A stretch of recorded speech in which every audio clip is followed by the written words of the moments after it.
Welcome to day 3. Today we're going to have a review session of the content about DNA and RNA.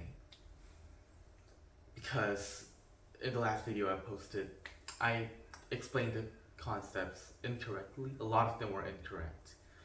And yeah, I think we should have a review session and learn more deeply, more thoroughly about the concepts of DNA and RNA. Let's start right away. DNA. It is a double-strand structure, you see right here, and it contains information about our body. And these little structures are called nucleic acids, and they comprise most parts of the DNA, and it's really crucial.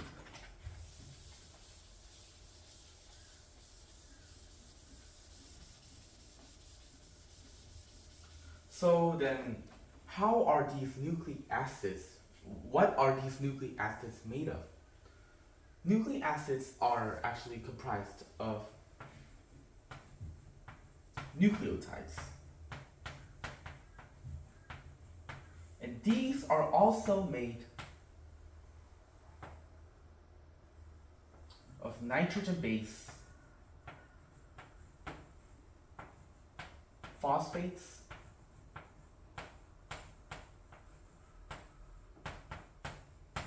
and sugar.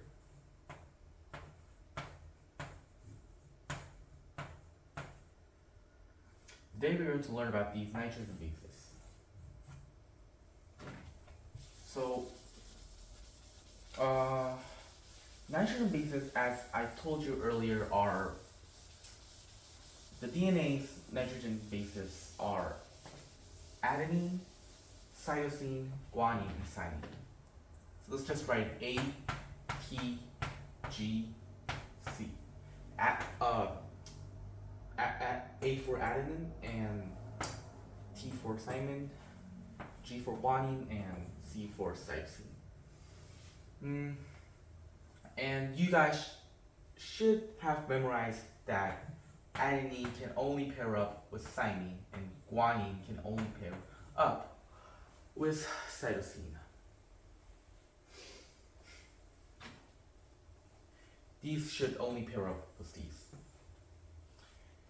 And there's a law called Chargaff's rule, and Chargaff's rule states that adenine and the ratio of adenine and thymine should be the same. So yeah, the ratio of the mixture, if there's a mixture of adenine and thymine, the ratio of adenine inside that mixture and the ratio of thymine inside the mixture should be the same. And that applies the same to guanine and cytosine. Let's learn more about these nitrogen bases.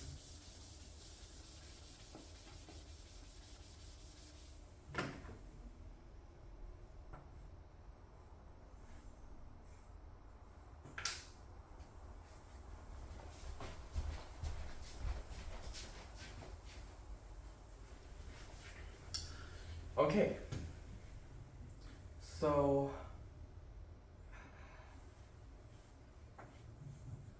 guanine and adenine are considered as purines.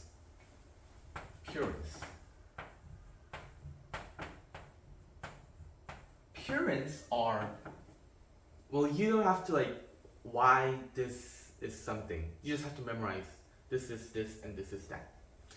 Purines are double ring structures. Yeah, you just have to memorize that purines. If we visualize this, purines are like this.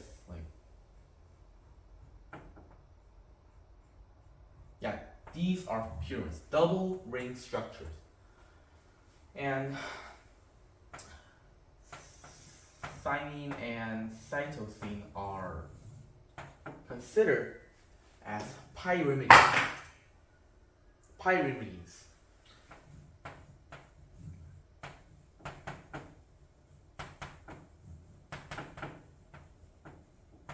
And And pyrimidines are not double ring structures. Instead, they are single ring structures.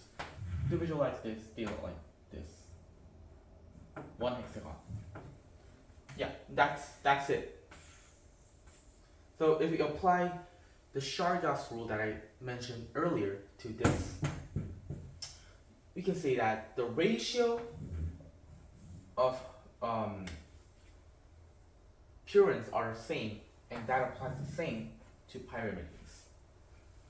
And that's it for the DNA. Let's look more about the RNA this time. As you can see right here, the picture of RNA is somewhat similar, but it has a subtle difference. Do you know the difference right here? While the DNA is a double strand structure, the RNA is a single strand structure. And this is a double helix, and this is a single helix. And it can also be a strand.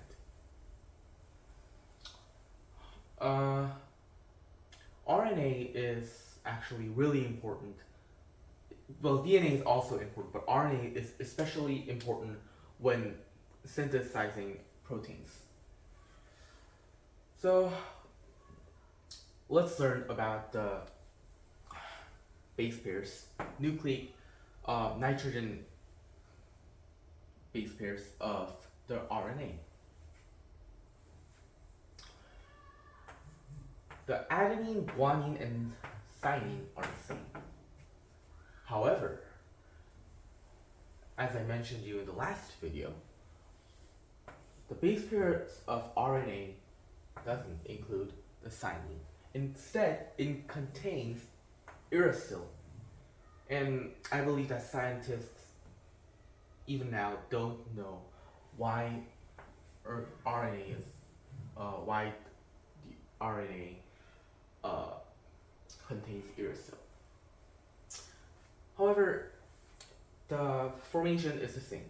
Adenine can only pair up with uracil, and guanine can only pair up with cytosine.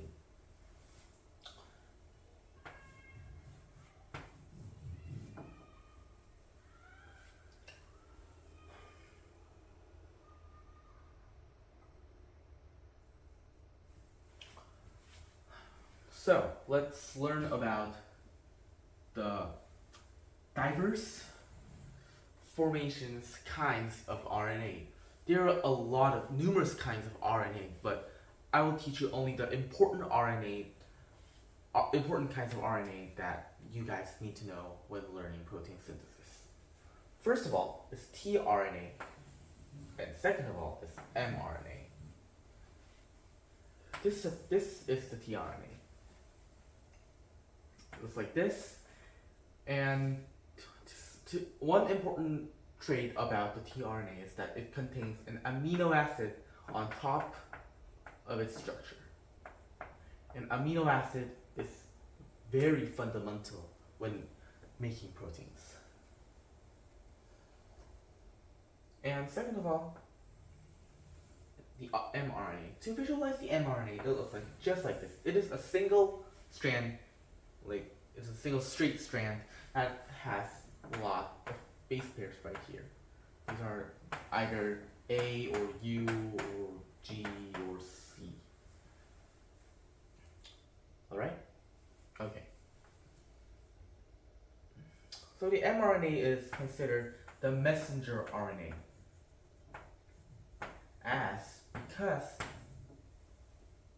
it delivers all the base pairs, and it moves from inside the nucleolus to the outside of the cell. Yeah, that's why it's called the messenger RNA.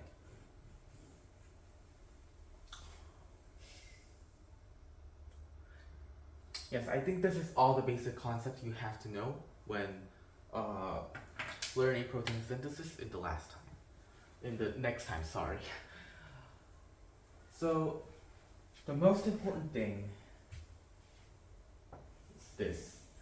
These concepts are really important.